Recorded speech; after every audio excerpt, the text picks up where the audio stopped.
रहिएगा, प्लीज मेरे साथ बनी रहिएगा। एक वॉर ब्रेकिंग बता देते, वॉर ब्रेकिंग, तीनों एटमी ठिकानों पर हमले से पहले खाली किए गए। बड़ी खबर वॉर ब्रेकिंग न्यूज 24 पर इस वक्त आपके सामने। अमेरिकी हमले पर ईरान की तरफ से बड़ा दावा किया गया।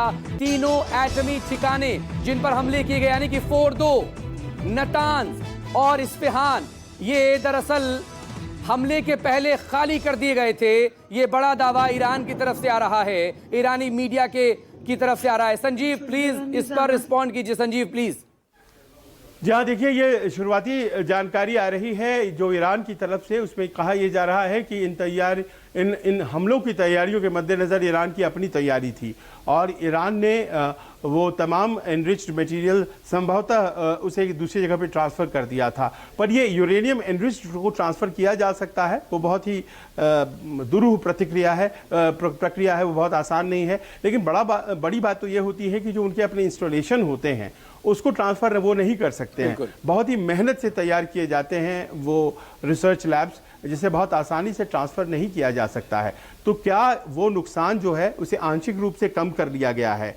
ईरान ने इस बात की आशंका के मद्देनज़र कि हमला होगा, कुछ तैयारियां कर ली होंगी, ये बहुत आसानी से समझा जा सकता है। तो क्या वो वाइटल चीज़ें जो कि इस वक्त बहुत इंपॉर्टेंट थी, यानी कि एनरिच्ड यूरेनियम, उसे ट्रांसफ़र कर लिया गया था, क्या उसे दूसरी जगहों पर स्थानांतरित कर दिया गया था? ये ऐसी बातें हैं जो कि इस वक्त तो ईरान के प्रेस में आ रही हैं, गवर्नमेंट की तरफ से जब आती हैं तब जाकर के इस पर पूर्णतः विश्वास किया जाएगा। बिल्कुल। ब्रिगेडियर दहिया, ईरान के अपने क्लेम या ईरानी मीडिया के क्लेम हैं। अब वॉर सिचुएशन पर प्लीज जरा बताइए, मिडिल ईस्ट में जो बेसेस हैं, क्या इतना बड़ा खतरा मोल ले सकता है ईरान? क्योंकि और गंभीर नतीजे भुगतने होंगे, ये ट्रंप की तरफ से सीधे चेतावनी उससे दी जा रही है। दूसरी तरफ 4 घंटे हो चुके हैं, कोई रिएक्शन, पहली प्रतिक्रिया आई नहीं है, ना ईरान की ना उसके सहयोगियों की।